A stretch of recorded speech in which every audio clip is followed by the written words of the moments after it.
মানুষ মন থেকে কখন উঠে যায় জানেন? যখন সে সত্য কথাটা জানে তবুও সে বারবার মিথ্যাটাই প্রতিষ্ঠিত করতে চায়। এ ধরনের মানুষগুলাই আসলে মন থেকে উঠে যায়।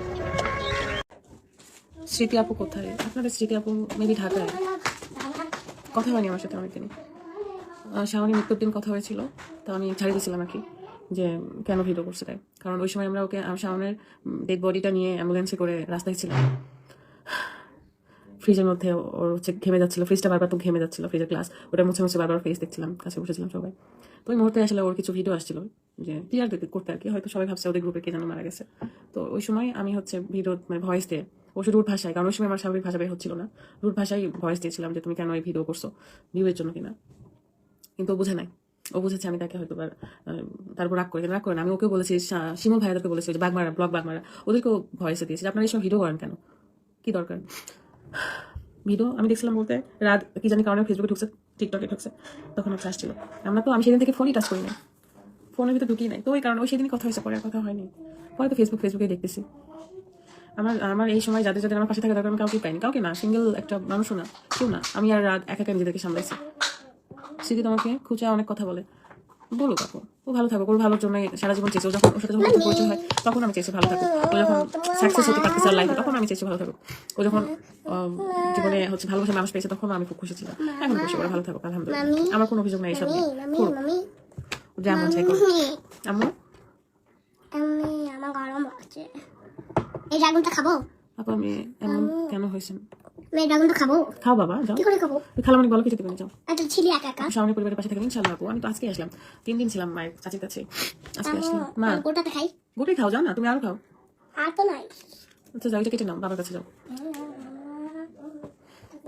কি অনেক লাভ রিয়াক্ট আসছে, তার মানে বিধি সঠিক, সস্তা মানুষদের সাথে চললে এমনই হবে, আল্লাহ সহ। কথাটা বুঝি নাই। কষ্টে তুমি যতই দা ভুলবো না তোমায়, ঠিকই তোমার মনে। অনেকদিন পর আমাদের বিথি আপুকে দেখে অনেক ভালো লাগলো আপু, মিস করেছি তোমাকে। থ্যাংক ইউ, ভালো লাগলো আপনার কথাটা শুনে। স্মৃতির কথা বাদ দাও বিথি, না বাদ দেবো কেন, তোমার ফ্রেন্ড না। ও আমাদের মধ্যে এই টুকটাক এগুলো অভিমান থাকে, এগুলো বেশি ভালোবাসলে বেশি অভিমান হয়। কিন্তু কখনো আমি খুচায় কথা বলা পছন্দ করি না। আর ও ভালো আছে, ও খুচায় কথা বলে না, ও আসলে একটা জিনিস বোঝাতে চাও, অন্য জিনিস আপনারা বুঝতে পেরেছেন।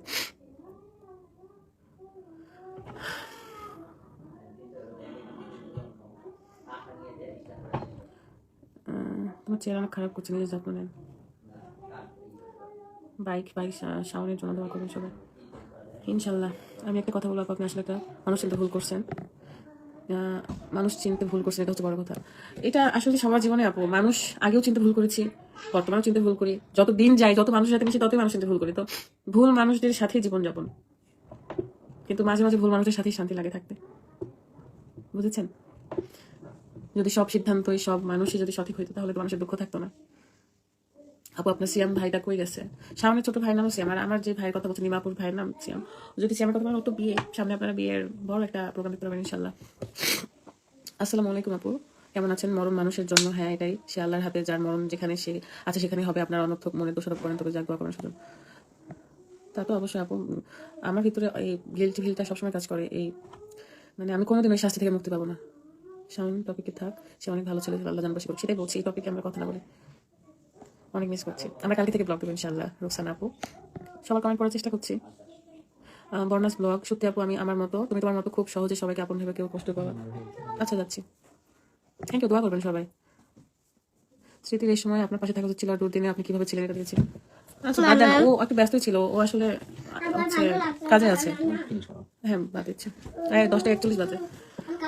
ও একটু ব্যস্ত ছিল, এই জন্য আসতে পারিনি। বাট শুধু ও না, আমি কাউকেই পাইনি আমার পাশে। সো আমার কারোর উপর অভিমান নেই, কোনো কিছুই নাই।